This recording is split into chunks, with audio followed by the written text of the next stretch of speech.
टाइम्सच्या सर्वेनुसार महाराष्ट्रात मविया महायुती कोणालाही बहुमत सध्या येताना दिसत नाहीये।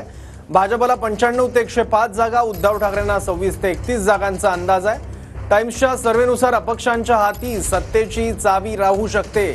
मुख्यमंत्री पदासाठी एकनाथ शिंदेंना सर्वात जास्त पसंती असल्याचंही कळतंय।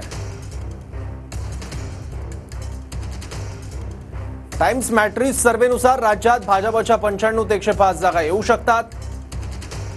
या सर्वेनुसार मुख्यमंत्री एकनाथ शिंदेंच्या शिवसेनेला 19 ते 24 जागा येण्याची शक्यता आहे। अजित पवारांच्या राष्ट्रवादीला सर्वेनुसार 7 ते 12 जागा। टाइम्सच्या सर्वेनुसार ठाकरे गटाला 26 ते 31 जागा, काँग्रेसला 42 ते 47 जागा मिळण्याची शक्यता आहे। शरद पवार गटाला 23 ते 28 जागा। सर्वेनुसार इतर पक्ष तसंच अपक्ष मिळून 11 ते 16 जागांवर विजय होऊ शकतात। टाइम्सच्या सर्वेनुसार 27% लोकांची मुख्यमंत्री म्हणून एकनाथ शिंदेंच्या नावाला पसंती आहे। 23% लोकांनी मुख्यमंत्री म्हणून उद्धव ठाकरेंच्या नेतृत्वाला पसंती दर्शवली आहे।